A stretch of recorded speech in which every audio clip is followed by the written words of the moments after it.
என்னதான் அன்பாக பழகினாலும் பழகாமலேயே இருந்திருக்கலாமோ என்று நினைக்க வைத்து விடுகிறது சில உறவுகள் தரும் வலிகள். இனி யாருடைய அன்புக்காகவும் ஏங்கவும் கூடாது, எந்த சூழலிலும் யாரையும் எதிர்பார்க்கவும் கூடாது என்ற முடிவுக்கு வந்து விடுகிறது காயப்பட்ட மனம். இன்று உனக்காக அதிகம் நேரத்தை ஒதுக்குகிறார்கள் என்று மகிழ்ச்சியில் திளைக்காதே. நாளைக்கு உன்னையே ஒதுக்கி விடுவார்கள், அதையும் ஏற்றுக்கொள்ள தயாராக இரு.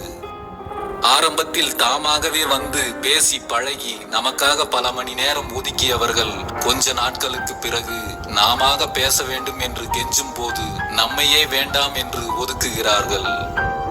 எல்லா நேரத்திலும் நமக்கு பிடித்தவர்கள் ஒரே மாதிரி இருக்க மாட்டார்கள் என்ற உண்மையை மட்டும் எத்தனை முறை அடிபட்டாலும் புரிந்து கொள்ள மறுக்கிறது மனம். யாரை நாம் அதிகம் நேசிக்கின்றோமோ அவர்களால் தான் நாம் அதிகம் காயப்படுகிறோம். எப்போதும் கூடவே இருப்பதாக சொல்பவர்கள் தான் முதலில் நம்மை விட்டு பிரிந்து செல்கிறார்கள். தனிமையில் அழுகை, காரணம் தெரியாத சோகம், யாராவது நலமா என்று கேட்டால் கூட கொட்டுவதற்கு தயாராக இருக்கும் கண்ணீர், சொல்லவும் முடியாமல் சொல்லவும் தெரியாமல் மனதில் இருக்கும் பல வலிகள், இவைகளை சுமந்து கொண்டு கடக்கவும் முடியாமல் மறக்கவும் முடியாமல் நின்ற இடத்திலேயே சென்று கொண்டிருக்கிறது இங்கு பலரது வாழ்க்கை. எப்போதும் சிந்தித்து செயல்படுங்கள், இல்லை என்றால் சிரிப்பை தொலைத்துவிட்டு வலிகளோடு வாழ வேண்டிய நிலைக்கு தள்ளப்படுவீர்கள்.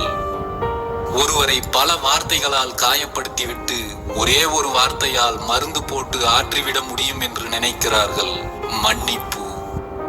உங்களை யாராவது நிராகரித்தால் கவலை கொள்ளாதீர்கள். பெரும்பாலும் மக்கள் விலையுயர்ந்தவற்றைத்தான் வாங்க இயலாமல் நிராகரிப்பார்கள் என்பதை புரிந்து கொள்ளுங்கள்.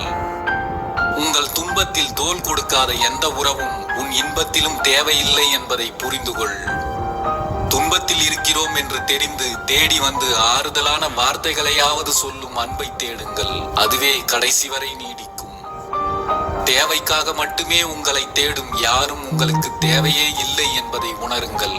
இல்லை என்றால் கடைசி வரை காயப்பட்டு கொண்டே இருப்பீர்கள்.